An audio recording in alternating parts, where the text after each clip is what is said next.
Pasitikite laidos vedėją Nomedą. Sveiki, sveiki, sveiki. Sveiki.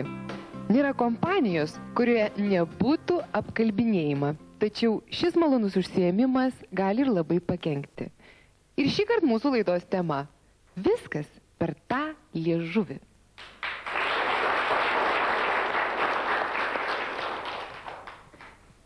Pirmoji mano pašnekovė mergina, kurios draugystė su mylimu žmogum vos nesugriovė apkalbos. Sveika, Živilė.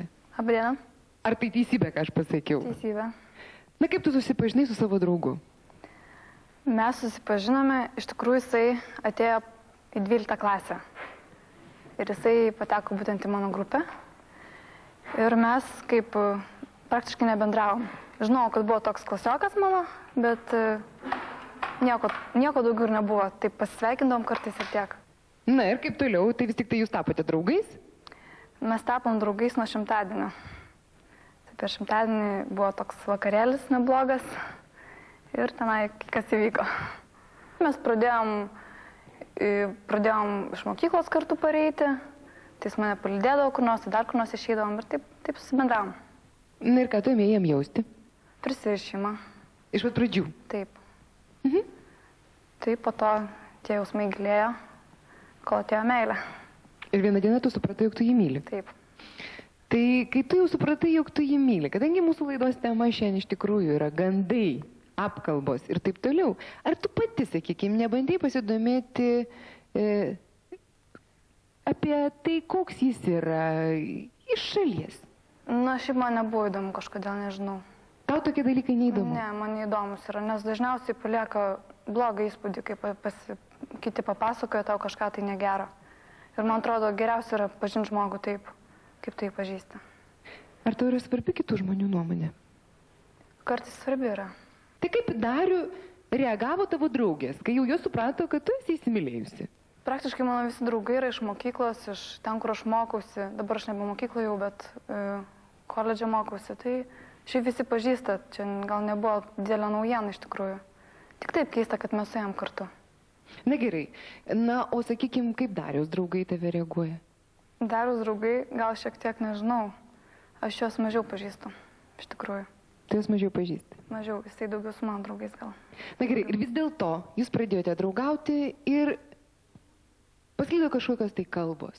Kas tai buvo per kalbos? Buvo taip, mes visada, kaip pasakyti, per pertraukas stovėdam ten prie palangių, ten parkuodom ir taip toliau. Na tai buvo, kad aš pavėlau keletą minučių į pamoką ir mokytoja tą matė mane prie lango, kad buvom sudarim. Ir jinai atėjo į klasę ir klausė, kur Živilė. Manęs, aišku, nebuvo tada dar.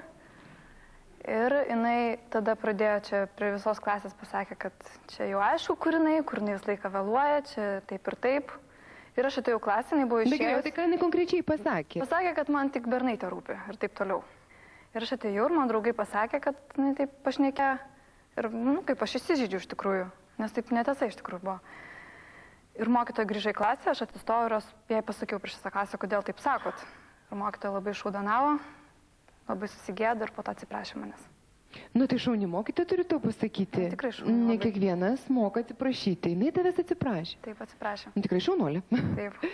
Ir kaip apskritai atėjo iki tavęs kažkokios tai kalbos, kurios vis dėlto jau buvo gerokai paklybinusios jūsų draugystę su Dariumi? Viena situacija, dar tada buvo Indigo klubas Klaipėdoj. Ir vienas iš mokyklos mūsų pažįstamas, aš buvau tą dieną Indigo klube, o Dariaus nebuvo. Ir tas draugas pripasakojo visokių nesąmonių jam, kad aš su jo kito draugu ten dadu ir sėdėjau ant kelių ir tenais, visaip tenais su jo glaušiausi. Man žodžiu, iš jo tokios kalbos, tokios negražios. Gerai, o kodėl jos tokios kilo? Ar tu buvai su tuo tadu tenai, tame Indigo klube? Buvai tu tenai? Aš net nebuvau tenais. Tu net tavęs net nebuvo? Aš buvau tam klube, bet aš neatsimenu, ar buvo būtent jisai. Tu net neatsimeni, ar buvo tas žmogus, su kuriuo čia visi pasakojo, jog tu jam ant kelių sėdėjai?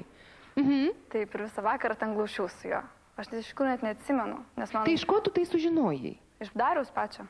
Iš paties Dariaus, o prieš tai tau niekas kitas nieko panašaus nepasakė? Nes su jo pasišnekėjo tas žmogus ir jisai aišku labai supyko, jisai pagalvojo, kad tai tiesa, jis atėjo man ir pasakė, kas tarp jūsų vyksta. Nu ir tavo reakcija? Nu, kaip mano reakcija, aš supykau, nes taip nebuvo iš tikrųjų. Galvoju, jis manim nepasitikė. Tai mes apsipykom labai. Žodžiu, tu nori, kad jisai pirmiausiai tikėtų tavim, o paskui tik klausytųsi Taip. tokių kalbų. Taip. Ar nuo to laiko tu daugiau nebegirdi kokių nors kalbų apie save, sakykime? Ne, negirdžiu nieko. Atrodo. Tu dalyvavai tam konflikte su savo draugu, bet jo šiuo metu nėra. O kad mes viską išsiaiškintumėm ir jis nebūtų tas mūsų apšnekamasis, kaip kad būna gandų skleidimo atveju, į studiją kviečiu tavo draugą Darių.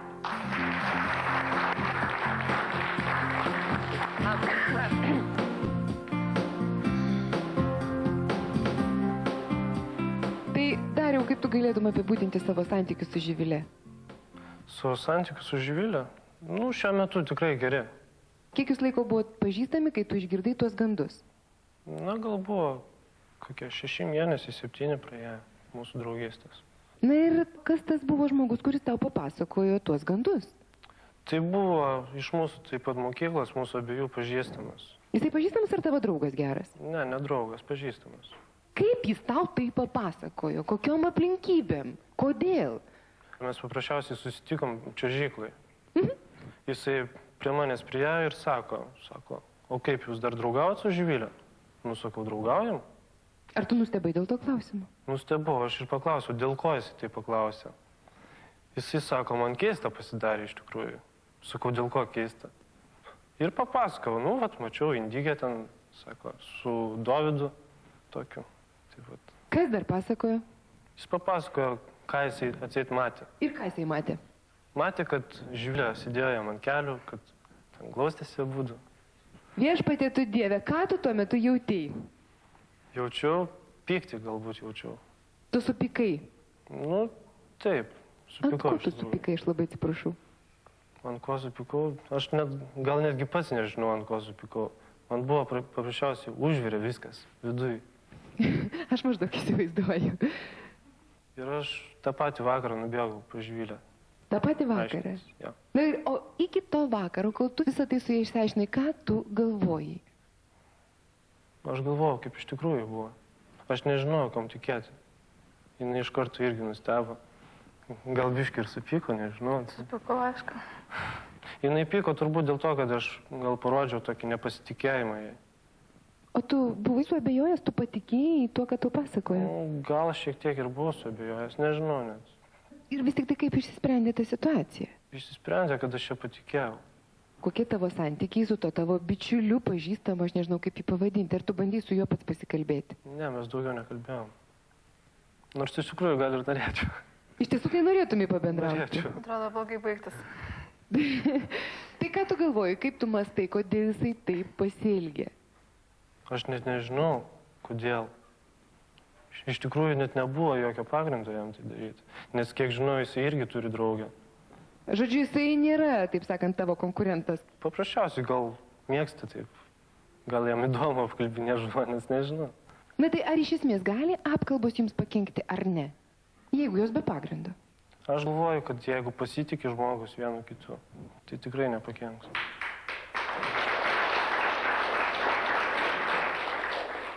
Mes tik ką pamatėme, kad gandai yra tikrai didelis išbandymas žmonių santykiams. O po pertraukėlės kalbinsiu moterį, kuri teigia, jog vyrai yra didžiausi apkalbinėtojai. Likit su mumis.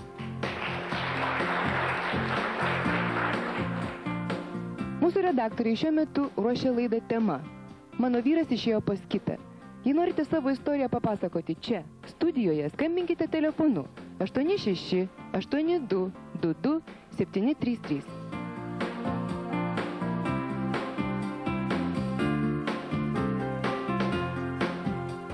Šiandien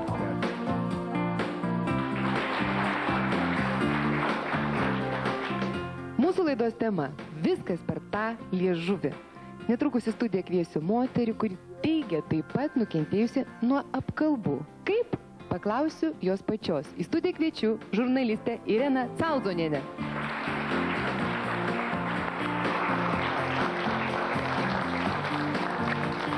Sveiki.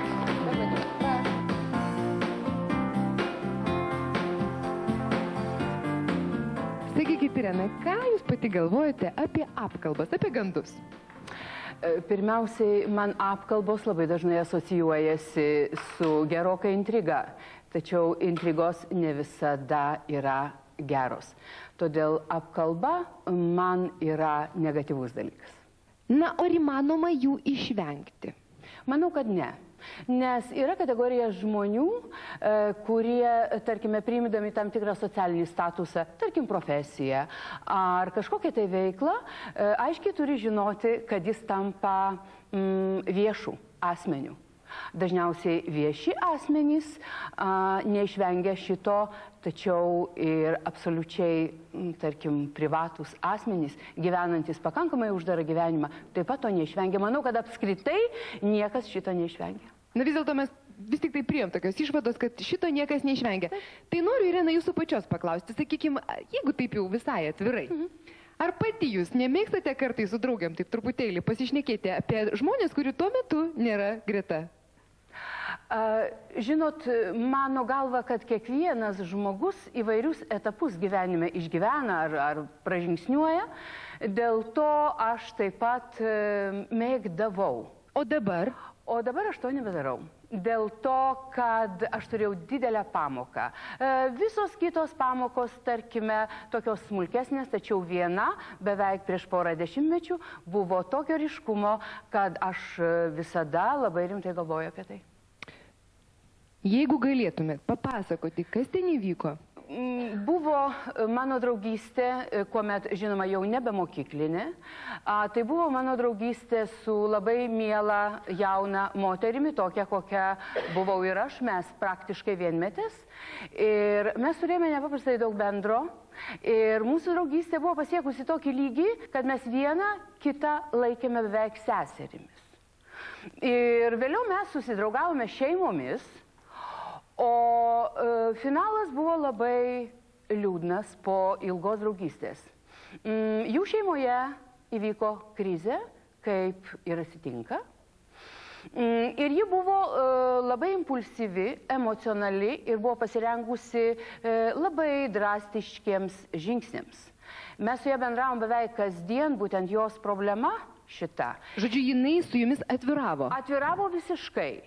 Tuo tarpu aš bandžiau ją sulaikyti, nes maniau, esant nepakankamai apgalvojus šitos žingsnius, kuriuos jinai ketino padaryti. Tai yra apskritai išsiskirti į ketino.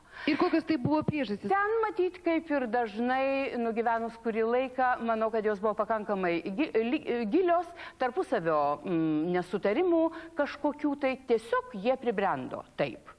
Ir nerado galimybių susitarti dėl to.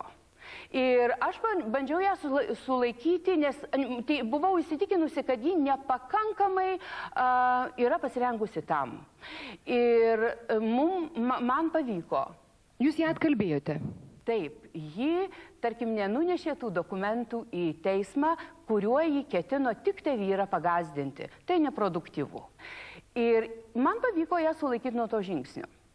Tačiau, kadangi mes buvom šeimos draugai, jos vyras ateidavo pas mus, kad taip pat pakalbėti apie tą patį. Jisai kalbėdavo su jumis, ar jisai su jūsų vyru labiau? Situacija buvo kebloka. Pačioj pradžioj jis kalbėjosi su manimi, kadangi vyras buvo komandiruotėje, toliau, žinoma, jie bendravo tik su vyru. Ir šitoj situacijoje, tarkim, mes jo ir aš, ir mano vyras buvom tik klausytojai. Ir, žinoma, mūsų pastangos apsivainikavo pergalę, nes jie liko kartu. Na, bet gerai, ar buvo kokia tai istorija, ar tas vyras jums kažką papasakojo, ko nedarėjo? Taip, tas vyras man papasakojo tai, ko aš maniau visiškai nereikia perpasakoti draugiai. Ir kai jie susitaikė sekančią dieną, šitas vyras toks atviras buvo savo žmonai, kad jis papasakojo ne tai, ką jis sakė, o kaip aš jo išklausydavau.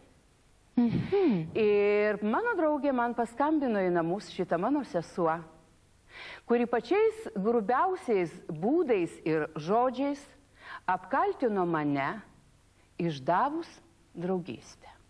todėl, kad aš jai nepasakojau, kiek ir kaip jos vyras lankėsi mūsų namuose ir ką jis kalbėjo apie ją. Šiuo atveju tai, kad jūs manėt geriausia neperpasakoti draugai tų negražių kalbų, jums bumerangų sugrįžo. Taip. Bet ar jūs nebandėte teisintis tai draugai ir sakyti, jog iš tiesų tai bandžiau išsaugoti tavo pačios santuoką ir tau pačiai padėti? Ar jūs bandėte teisintis? Kuomet pasipila isteriškas kaltinimas, bent jau aš nebandau teisintis, nes aš ją taip gerai pažinojau, kad aš supratau, kad aš nebūsiu išgirsta ir net nebūsiu jokių pastangų mane suprasti, mano veiksmų. Todėl mes dabar beveik 20 mečiai tik sveikinamės. Ar jūs nematot savo kalties jokios tame įvykyje? Aš negalėčiau prisimti šito dėl to, kad esu linkusi bendrauti su žmonėm, kuomet tave gali išgirsti ir mes galime apie tai pasikalbėti. Jeigu žaidžiama tik į vienus vartus, aš nebandau teisti savęs, tarkim, negerai pasielgus. Tačiau tai man yra pamokos, aš mokausi visą laiką. Irena, ar jūs pati apie save esate girdėjusi kokių tai gandų, kurie būtų, tiesiog gandai? Esu patyrusi ir man yra tekę ne kartą, pavyzdžiui, teisintis gyvenimo pradžioje netgi savo vyrui. Mano vyras ne iš mano miesto, jis atvažiavo iš kito miesto ir turiu pripažinti, kaip ir panelė sakė, ji pati nedavė savo ataskaitos, sakydama, kad gal moteris, merginos daugiau pletkina, kaip mes sakom. Tačiau aš drįsčiau dėl to stipriai suabejoti, kadangi turiu didesnę gyvenimo patirtį. Ir jos pačios istorija kalba apie tai, kad tai yra vyrai. Nukentėdavau aš daugiausiai per vyrus. Žodžiu, kiek esat nukentėjus, dažniausiai tai būdavo vyrai. Tai sakykite, kaip jie tai daro? Žinot, tie vyrai tai yra labai įdomus sutvėrimai. Dėl to, kad, pavyzdžiui, mes, moterys... tai be abejo. Kitaip mes jums nepatiktumėm, jeigu mes nebūtumėm įdomios. Taigi, moterys prie kavos puodelio ar vyno taurės kalbasi apie moteriškus reikalus. Vyrai nusičiupę alaus bokalą, trumpai pakalba apie reikalus, toliau jie apkalba moteris. Moteriškus reikalus. Šiandien mūsų laidos tema – viskas per tą liežuvį. Mūsų studijoje vieši dainininkas Alanas Hošnau, kuris apie save dažnai sužino iš žiniasklaidos daugiau, nei žino iš tiesų pats. Į studiją kviečiu Alaną.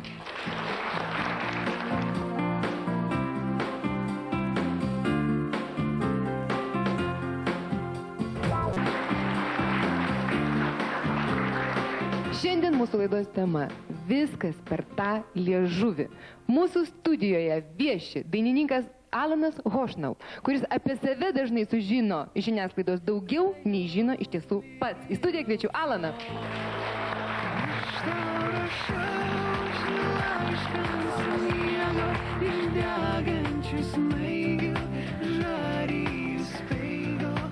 Kaip laikais?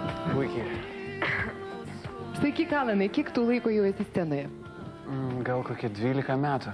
12 metų? Jo. Na ir per tą laiką, ar esi pakankamai išgirdęs apie save kokiu nors nebūtų dalykų ar ne? Išgirdęs esu pakankamai ir visus esu praleidęs pro vieną ausį, pro kitą išleidęs. Bet ar visada tai yra be pagrindo, Alanai? Manau, kad kiek man teko išgirsti tų gandų, jie ganėtinai buvo be pagrindo ir iš kažko tai išpūsti ir dėl kažko tai padaryti. Neaišku dėl ko. Yra daug dalykų, pavyzdžiui, gandai iš kur kyla? Iš pavydo. Daugelis dalykų, arba kada žmonės draugauja, yra draugai, kurie pradeda kažką tai, vadinami draugai, iš tikrųjų draugai niekada to nedarys, bet vadinami draugai, jie pradeda kažką tai murmėti ir kurstyti ir kažką tai tokio daryti, kaip mes matėm šitų žmonių atveju. Ir taip toliau, yra begalės dalykų, iš kur atsiranda tie gandai.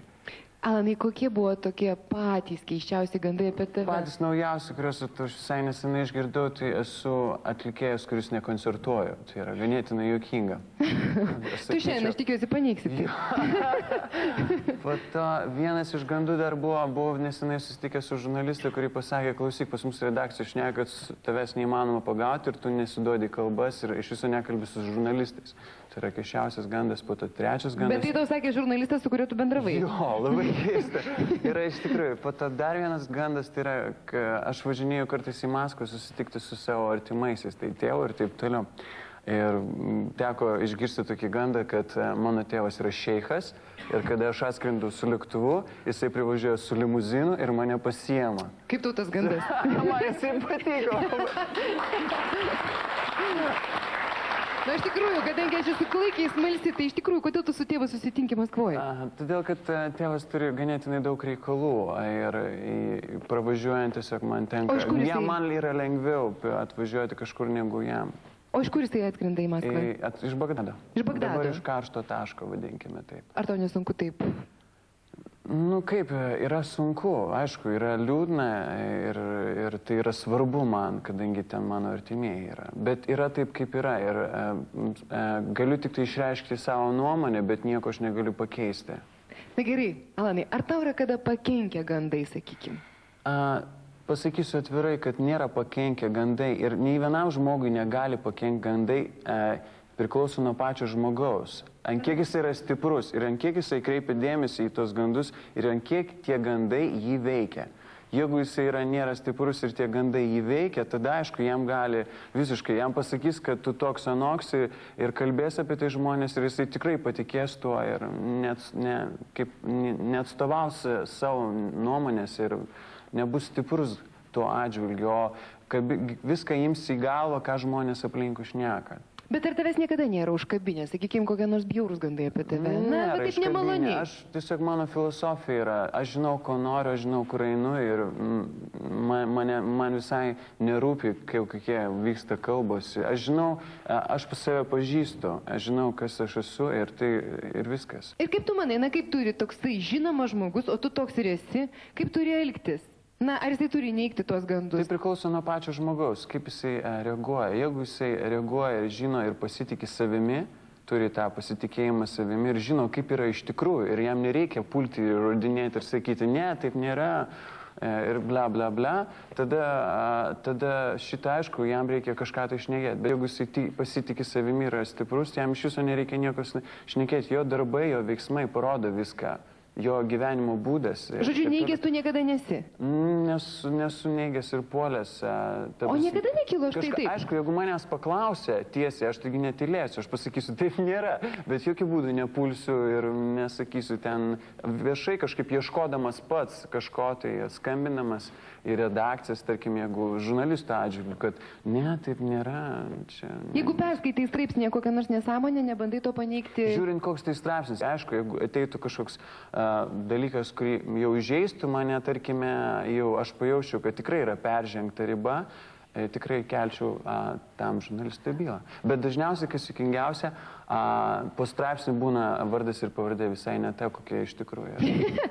O tai iš kur tu tai žinai? Aš žinau. Reiškia, aiškinais.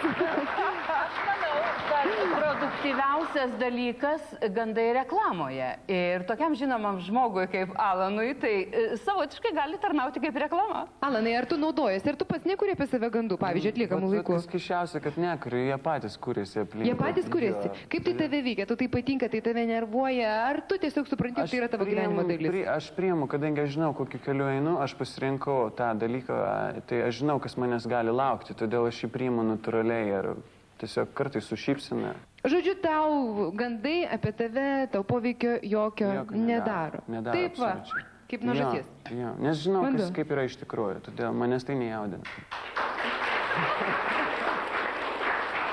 Mūsų laidos tema – viskas per tą liežuvį. Netrukus kalbinsiu moterį, kuri paleido ne vieną žurnalistinę antį. Į studiją kviečiu Nataliją.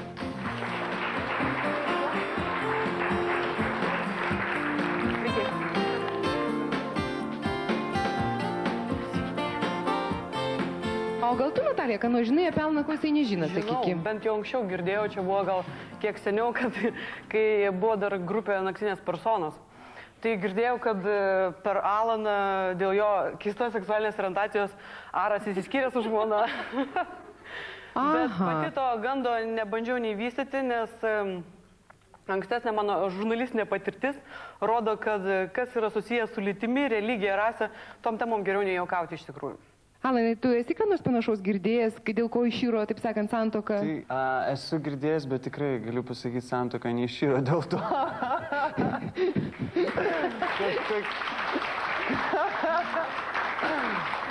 Natalija, ar tinkamai reaguoja Alanas į gandus apie jį?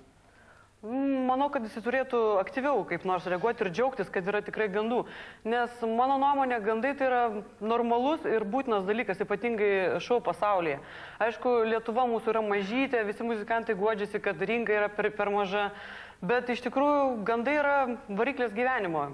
Visi turime džiaugtis ir dėkoti Dievui, kad turime liežuvius ir galime kalbėti, apkalbėti, bendrauti ir diskutuoti. Nes aš apskritai manau, kad gandai ir apkalbos nebūna blogos, kaip ir nebūna blogos reklamos. Jeigu tai gandai yra specialiai daromi, kaip žinia, pasaulyje garsus muzikantai neturi savo imagemakerius, ar ne, aš nežinau, kaip tiksliai lietuviškai jie vadinasi, kurie kuria apie juos nuostabias istorijas nuo pat jų atsiradimo scenoje ir platina ir pastoviai kelia tą suinteresuotumą gerbėjų. O pas mūsų, nežinau, šiaip nesu girdėjusi didelių baisių istorijų apie tai, kad ten būtų kokios nors teismo bylos, nors mano iš esmės žurnalistinė karjera prasidėjo praktiškai nuo teismo suolo. Labai įdomu.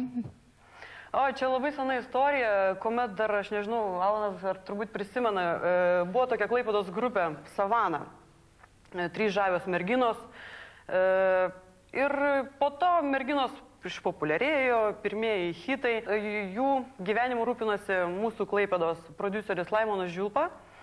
Po to tarp jų vyko kažkokie konfliktai, kadangi pas mus buvo šaunūs santykiai, merginos per porą televizijų muzikinių pasikalbėjo apie tai viešai, koks tas prodiuseris, vadybininkas jų negeras. Ką tu su to turėjai bendro? Jos atėjo man irgi papasakoti tą pačią istoriją. Ir interviu nuskambėjo frazė vienos iš grupės narių, kad prodiuseris be to, koks jis yra blogas, jis dar yra ir seksualinis maniakas. Tai va, tai buvo pirmas skandalas susijęs su lova, su pakraipom seksualiniam.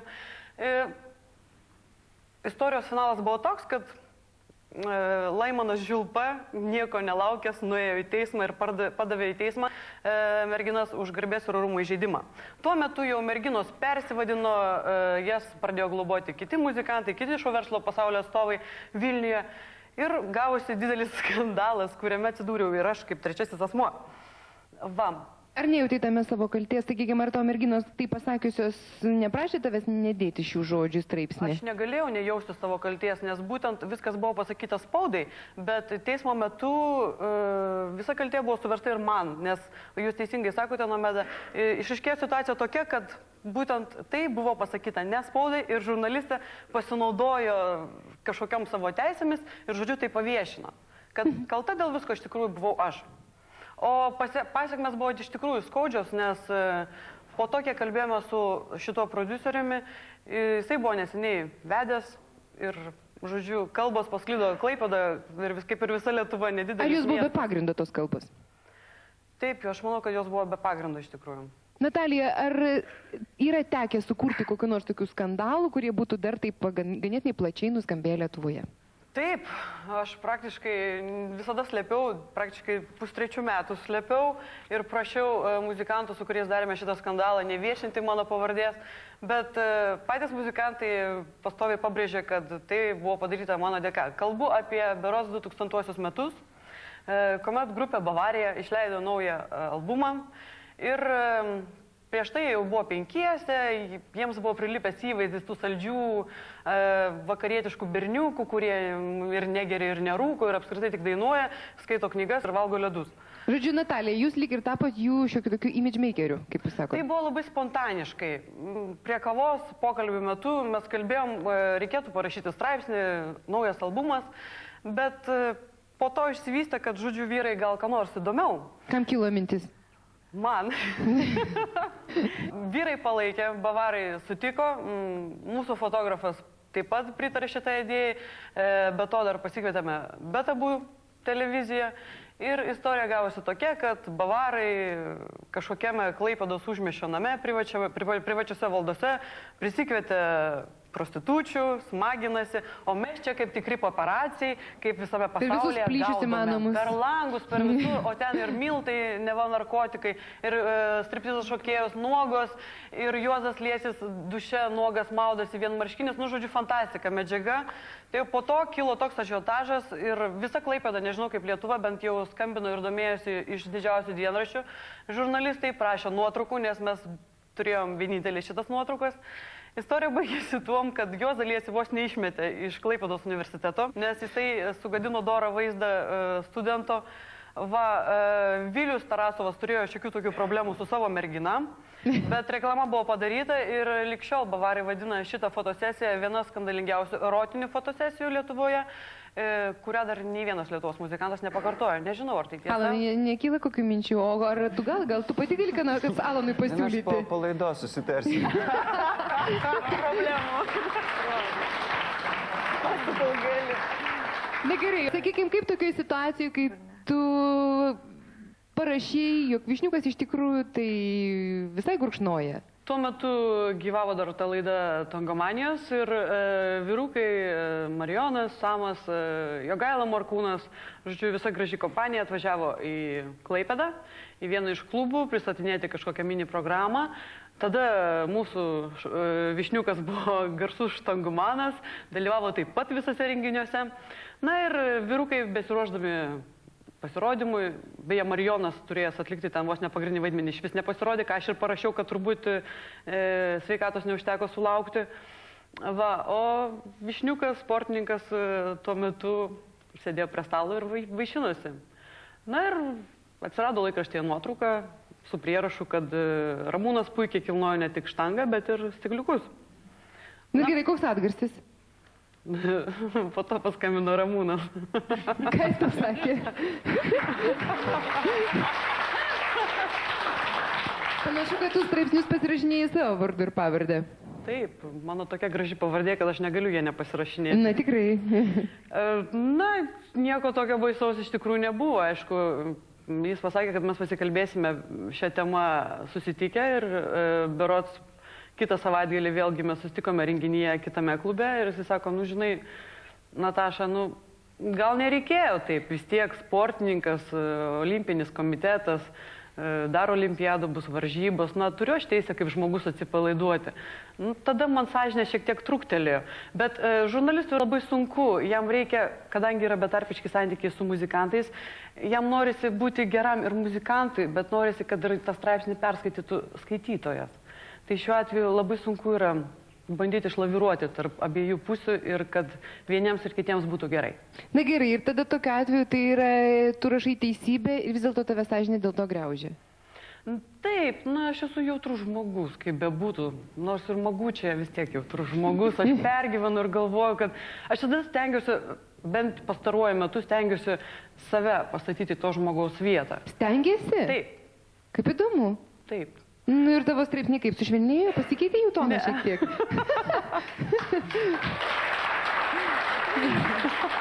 Kadangi tavo pavardė Magučia, tu tikėsi apsiginti, ar kaip? Na kaip, aš galvoju, kad žmonės iš tikrųjų neturėtų skaudinti nieko, aš ten baisaus tokio ir nerašau, kita vertus. O antra vertus,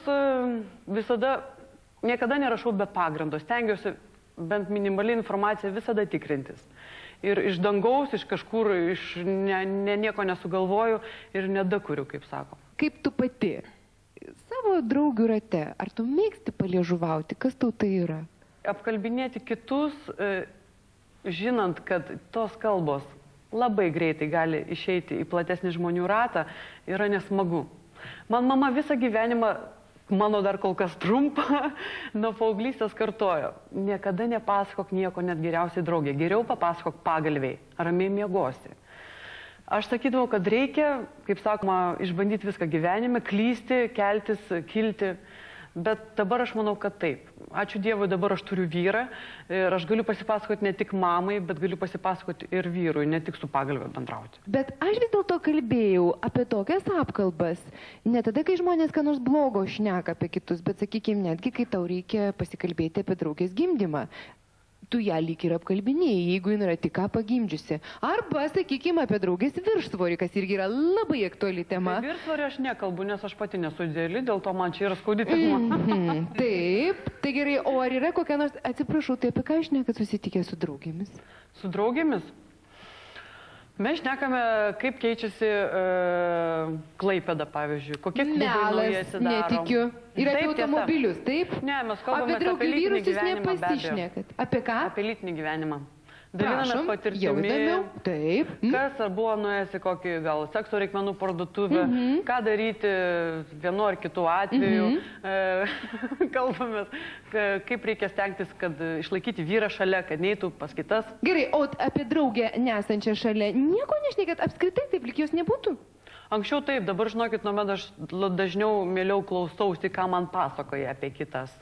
Meluoji, Natalija, kad neapšnekinėjai.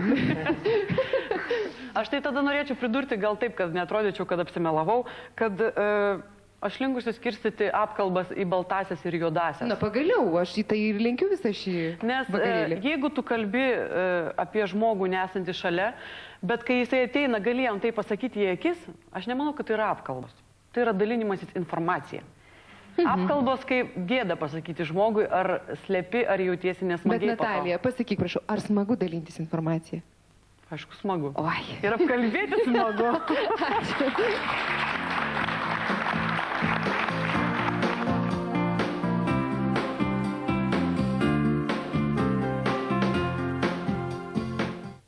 Netrukus. Mūsų redaktoriai šiuo metu ruošia laidą Tema. Mano vyras išėjo pas kitą. Jei norite savo istoriją papasakoti čia, studijoje, skambinkite telefonu 86 82 22 733.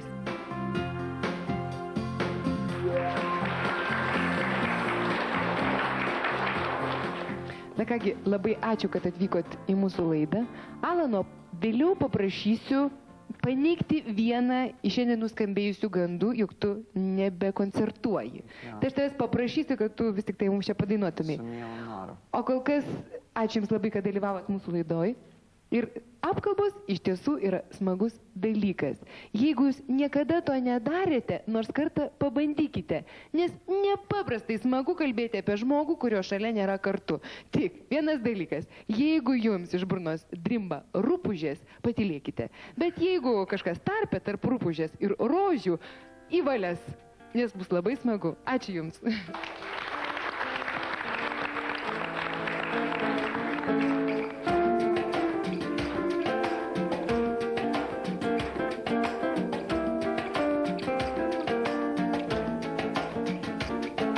Kelią į tave, tylomis užkloja sniegas, laimė greitai pamiršta.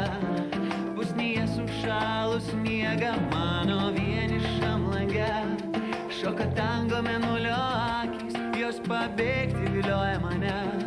Basomis į ledinę naktį. Kartu su tavimi man gera būt, klajot lygi aušros.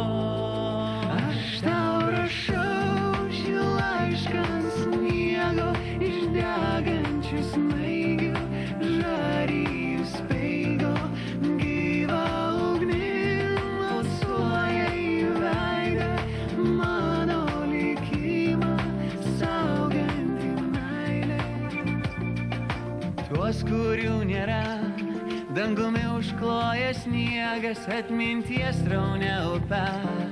Teka meilės baltos eilės, vėl sugrįžęs į namus, kur jauki vaikystė miega, aš iš naujo atrandu, viduje esu ne vienas.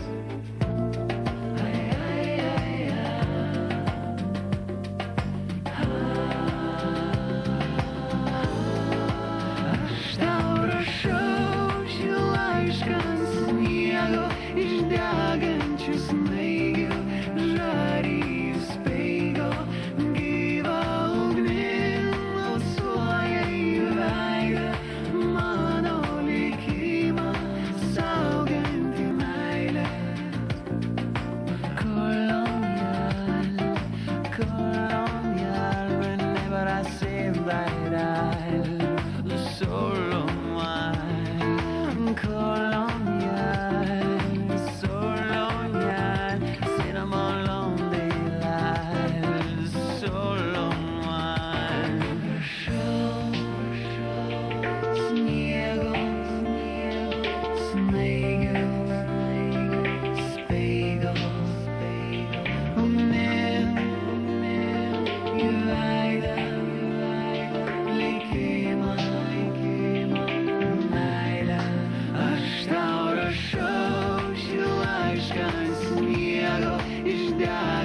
šis nai